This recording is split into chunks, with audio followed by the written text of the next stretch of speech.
Madhya Pradesh high court ने गुरुवार 25 जुलाई को राष्ट्रीय स्वयंसेवक संघ यानी आरएसएस के लिए अपना समर्थन जाहिर करते हुए कहा, इस जैसे प्रतिष्ठित संगठन को गलत तरीके से देश के प्रतिबंधित संगठनों में डाल दिया गया था।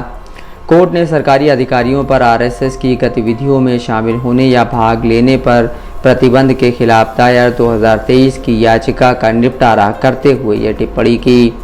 जस्टिस सुश्रुत अरविंद धर्माधिकारी और जस्टिस गजेंद्र सिंह की पीठ ने कहा, केंद्र सरकार को अपनी गलती का एहसास होने में करीब 5 दशक लग गए।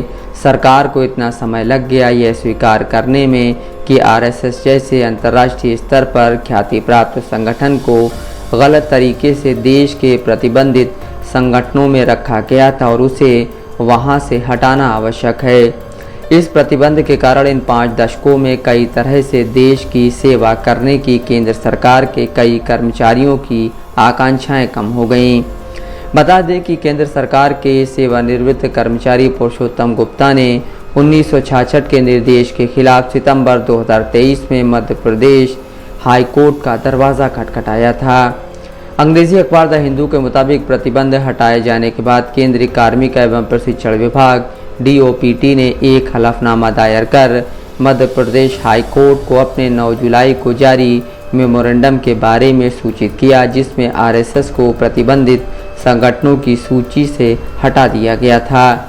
अदालत ने सवाल उठाया कि आखिर प्रतिबंध क्यों लगाया गया था। अदालत ने पूछा, सवाल यह उठता है कि किस अध्ययन या आधार पर 1960 और 70 के दशक में आरएसएस की गतिविधियों को सांप्रदायिक या धर्मनिरपेक्षता विरोधी माना गया।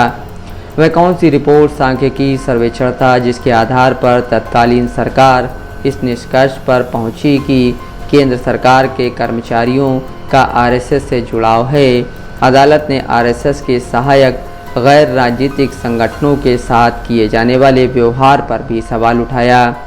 अदालत ने DOPT और केंद्रीय गृह मंत्रालय को निर्देश दिया कि वे 9 जुलाई के आदेश को अपनी वेबसाइट के होम पेज पर प्रदर्शित करें और 15 दिनों के भीतर सभी विभागों को सूचित करें।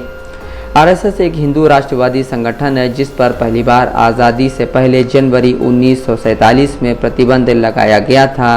आरएसएस पर दूसरी बार प्रतिबंध साल 1948 में महात्मा गांधी की हत्या के बाद लगाया गया था। हालांकि आरएसएस ने यह मानने से इनकार किया कि हत्यारा नाथूराम गोडसे उनके संगठन का सदस्य है, लेकिन उस समय सरदार पटेल ने कहा था, मेरे मन में इस बात को लेकर कोई शक नहीं है कि हिंदू महासभा का एक अतिवादी वर्ग गांधी की हत्या की साजिश में शामिल था।